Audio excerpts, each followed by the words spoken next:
semuanya udah siap kan untuk belajar matematika? Pastinya siap ya. Nah, apalagi hari ini kita akan belajar matematika. Ibu tahu pasti di sini ada yang tidak suka belajar matematika. Tapi perlu Ibu tegaskan bahwa matematika itu sebenarnya adalah pembelajaran yang menarik. Dan pada hari ini merupakan materi paling awal untuk semester ini. Jadi Ibu berharap kita semuanya bisa mengikuti pembelajaran dengan baik dan sama-sama memahaminya juga. Nah, langsung saja. Materi kita pada hari ini adalah tentang konsep nilai mutlak. Melalui pembelajaran kita hari ini, Ibu berharap kita semua bisa menunjukkan sikap tanggung jawab dan juga keaktifan untuk mengikuti setiap kegiatan pembelajaran. Ibu ingatkan kembali ya bahwa pada akhir pembelajaran nanti kita akan melakukan pengisian peer assessment yang sudah Ibu sediakan di meja masing-masing. Nah, di sini nanti akan kita menilai teman di kelompok kita masing-masing. Nah, sedangkan materi yang akan kita pelajari bersama adalah apa yang dimaksud dengan nilai mutlak serta bagaimana kita menentukan nilai mutlak dari suatu bilangan dengan menggambarkannya pada garis bilangan. Nah, sebelum Ibu lanjutkan lagi, semuanya pasti udah pernah ya belajar bilangan dan garis bilangan pada pembelajaran sebelumnya di SMP. Nah, coba angkat tangan siapa di sini yang sudah pernah belajar garis bilangan dan juga bilangan. Wah, hampir semua ya sudah pernah belajar garis bilangan dan bilangan. Coba Daniel, apa yang dimaksud atau apa yang kamu ketahui tentang bilangan? Ya. Nah, benar ya. Jadi Daniel baru saja menjelaskan tentang macam-macam dari bilangan seperti bilangan real, bilangan bulat, bilangan caca, bilangan negatif, positif, dan lain-lain. Selanjutnya, setiap kelompok tolong perhatikan media yang sudah disediakan di meja masing-masing. Di sana ada kertas serta 2 buah stiker. Nah, tugas kita hari ini adalah silakan perhatikan gambar garis bilangan yang sudah tersedia pada kertas tersebut.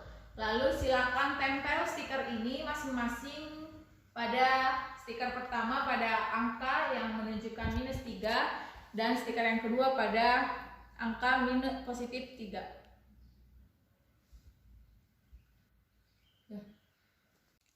Nah, kira-kira bentuknya adalah seperti ini.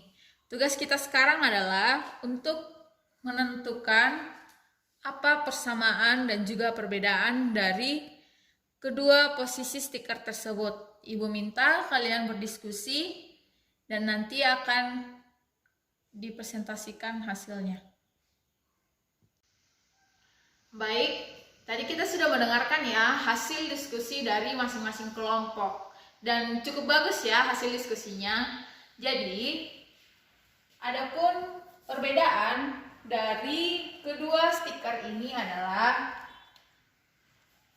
perbedaannya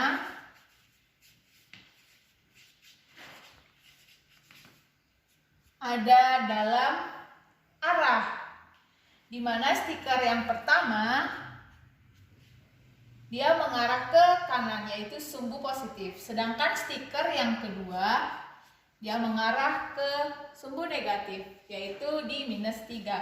Jadi mereka berbeda di dalam posisinya, yang pertama di +3 dan yang stiker 2 ada di -3. Perbedaannya ada di dalam hal arah. Lalu persamaannya adalah, ya benar, persamaannya adalah jarak. Ingat ya, jarak. Jadi stiker yang pertama kita dapat melihat bahwa mereka sama-sama memiliki jarak sebanyak 3, yaitu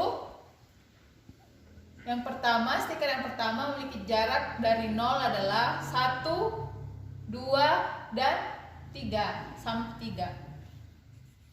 Sedangkan stiker yang kedua dari titik 0 kita juga dapat melihat jaraknya adalah sebanyak 1, 2, dan 3.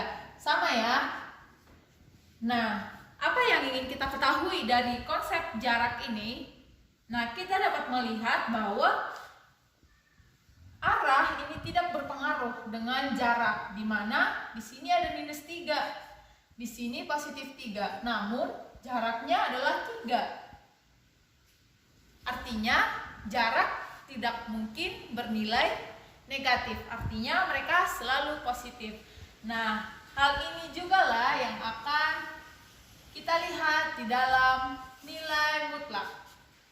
Jadi nilai mutlak dari suatu bilangan itu merupakan jarak bilangan tersebut dari titik 0. Misalnya dalam hal ini adalah 3, maka yang sedang kita cari adalah nilai mutlak, atau ditulis seperti ini, nilai mutlak 3. Nilai mutlak 3 berapa? Jarak kan ya. Nah, nilai mutlak 3 adalah 3. Nah, seperti ini. Jadi konsep nilai mutlak ini itu berhubungan dengan jarak. Ibu tekankan kembali bahwa di dalam jarak ini tentu selalu akan bernilai positif, tidak akan pernah bernilai negatif. Hal inilah yang kita gunakan dalam melihat pengertian dari konsep nilai mutlak. Nah, dari pengertian tersebut kita dapat menuliskan definisi dari nilai mutlak menjadi nilai mutlak X adalah sama dengan X jika X-nya lebih besar atau sama dengan 0, dan min X jika X-nya lebih kecil dari 0. Artinya apa, Bu? Nah, jika X-nya lebih besar dari 0. Nah, Ibu mau nanya, 3 itu lebih besar atau kurang dari 0? Lebih besar ya, maka dia adalah 3. Sedangkan minus 3 itu lebih kecil atau lebih besar dari 0? Ya, lebih kecil ya, berarti kita pakai yang ini. Kita pakai persamaan yang kedua, yaitu jika X-nya lebih kecil dari 0, kita menggunakan minus X. Ini adalah X-nya minus 3. Jadi minus 3 sama dengan minus dikali minus berapa? Minus kali minus 3. Ya, benar, 3. Nah, terbuktikan bahwa nilai mutlak dari suatu bilangan itu pasti akan bernilai positif. Nah, dari sini kita dapat melihat bahwa nilai mutlak dari 3 itu adalah 3. Oke, untuk lebih jelasnya lagi, Ibu akan memberikan beberapa contoh lagi ya. Oke, contoh selanjutnya misalnya kita menentukan nilai mutlak dari 16. Lalu yang kedua kita menentukan nilai mutlak dari minus 25. Oke, yang pertama kita perhatikan adalah si 16. Nah, apakah 16 itu berada di kanan atau di kiri? Apakah 16 ini lebih besar atau lebih kecil daripada 0? Ya, benar ya. Jadi 16 itu lebih besar dari 0. Maka yang kita gunakan adalah yang ini. Jadi nilai mutlak dari 16 adalah 16 itu sendiri, yaitu 16. Nah, lalu bagaimana dengan minus 25? Apakah minus 25 lebih besar atau lebih kecil dari 0? Ya, benar ya. Jadi minus 25 itu lebih kecil dari 0. Maka yang kita gunakan adalah yang ini ya. Kita pakai minus X, yaitu minus dikali minus 25 itu sama dengan berapa? Ya, 25. Nah, kembali lagi Ibu ingatkan bahwa hasil nilai mutlak, baik dia positif maupun negatif, hasil dari nilai mutlaknya itu akan kembali pasti positif. 16 dan 25. Kira-kira paham ya? Jadi seperti ini. Tidak mungkin ada nilai mutlak dari X yang sama dengan minus X. Pas atau ini pas atau salah? Nah ya, ini adalah salah ya. Tidak mungkin nilai mutlak dari suatu bilangan itu bernilai negatif. Nah, selanjutnya kalau ibu menuliskan misalnya minus X sama dengan X, ini benar atau salah? Ini sesuai dengan syarat atau tidak? Hah? Kenapa salah? Ini benar ya, karena minus X. Perhatikan di sini minus. Berarti kita pakai yang lebih kecil dong, karena dia minus. Nah, minus ini jadi minus ketemu minus. Minus X sama dengan X. Sama kan? Berarti pas ya. Oke. Lihat ya, kedua perbedaan dari dua soal ini. Oke, gua harap kalian mengerti ya. Nah, selanjutnya Ibu sudah menyediakan soal latihan untuk dilakukan per kelompok. Coba diperhatikan soalnya, di situ ada 5 butir soal. Silahkan dikerjakan selama 15 menit. Nah, ingat kembali, setiap kelompok harus berpartisipasi untuk mengerjakan latihan tersebut. Karena nanti di akhir ingat ya, akan ada penilaian peer assessment. Jadi, diharapkan semangat dan coba usahakan untuk mengerti apa itu nilai mutlak serta bagaimana untuk menentukannya. Jangan lupa kita menggunakan garis bilangan ya. Oke, sejauh ini semuanya sudah paham? Ada yang mau ditanyakan tentang materi kita? Oke, karena tidak ada yang bertanya, maka Ibu anggap semuanya sudah paham ya. Sekarang Ibu minta satu orang untuk menyampaikan pembelajaran baru yang ia terima dari pertemuan kita kali ini ya. Silakan Mika.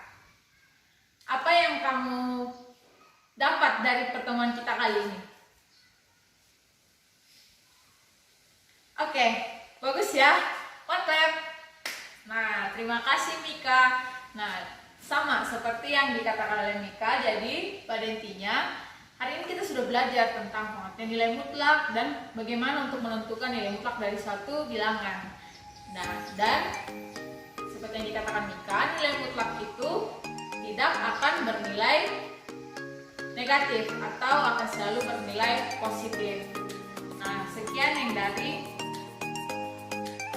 pembelajaran kita hari ini, dan kita lanjutkan untuk pengisian peer assessment.